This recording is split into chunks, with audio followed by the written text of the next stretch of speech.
Okay, so we're expressing the domain and range in set and interval notation. Part B says A is less than -6. So A is less than, right? That's the sign for less than.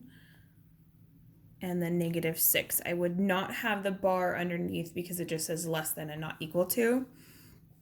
So in the interval notation, we have -6 would be here.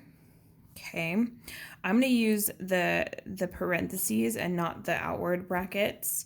So -6 is going to be our top number, and if A is everything less than that going down, it would go all the way down to -infinity, and that would have a soft bracket.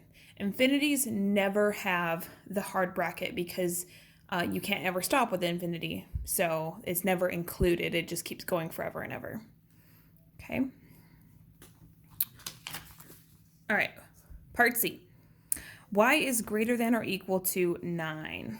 Y greater than or equal to 9. Okay. And then if I wanted to write this in interval notation, 9 would go first. And because it's equal to, I'm going to use those square brackets. And y is everything greater. So then it would go up to infinity, positive infinity, and be with a soft bracket there. Or you can go ahead and use the outward brackets like that. All right, part D. X is between 2 and 14. So because it says it's between, it doesn't say that it's included.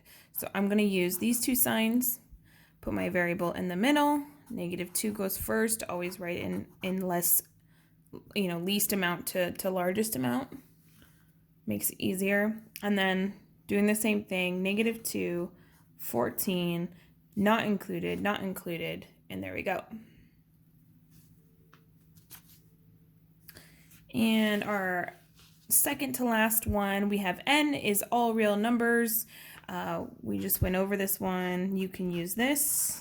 That is the set notation version.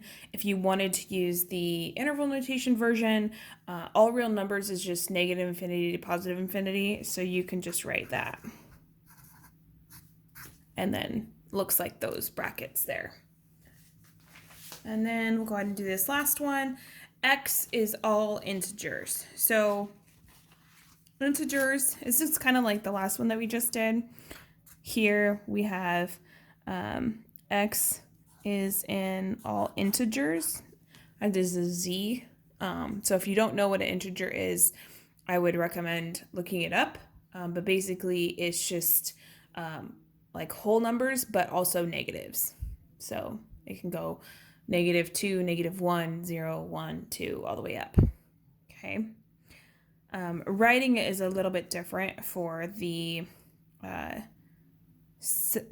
interval notation. For this one, I think we're gonna have to do this: -2, -1, 0, and then put some dots in there.